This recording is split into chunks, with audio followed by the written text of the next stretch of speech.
Við erum að þjónusta sjúklinga og starfsmenn alla daga. Þetta stór hópur. Við erum að framleiða í heildina á degi hverjum 6.000 einingar og það allt frá morgunverði, hádegisverði, miðdegisressingu, kvöldverð og kvöldressingu. Þetta eina svona tilbreyting dagsins þar að fá að borða. Maður heyrir það á fólki sem tala ekki þá sem kannski þurft að liggja lengi inni. Þetta það svona eina sem þú hefur til að hlakka svolítið til að deginum að það að fá að borða.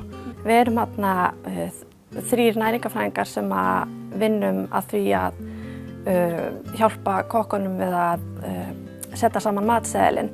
Þeir að sjálfsögðu setja hann saman og við svona kippum í þar sem að þarf að skoða betur og reynum að gera okkar besta í að fylgja ráðleggingum sem að embætti landlæknir hefur gefið út.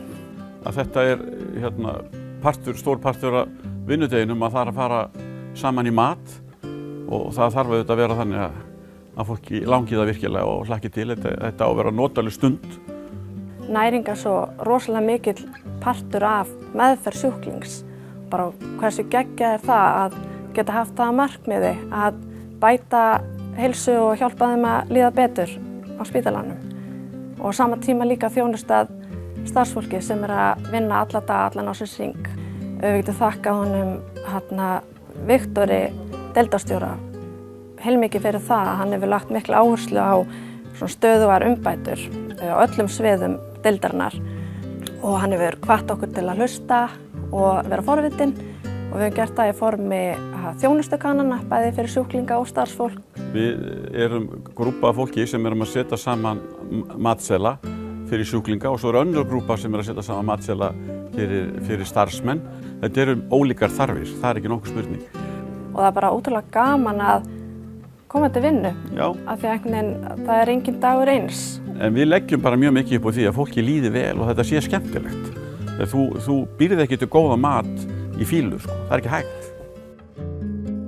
Þetta skiptir miklu máli, það ekki nokkuð spurning. Þetta gefur manni bara aukinn kraft, myndi ég segja. Og finna það að eitthvað sem maður að leggja drög að eða að vinna alla daga, að það sé að ná að heilla fólk, hvort sem það sjúklingar eða starfsmenn.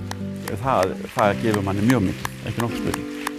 Bara ómetanlegt að það sé verið að taka eftir því að við höfum verið að sinna hinum ýmsu úrbótum og gefur okkur svona hugmynd það að við séum bara á réttri braut og höldum áfram að gera það sem við höfum verið að gera, þróa þjónustuna.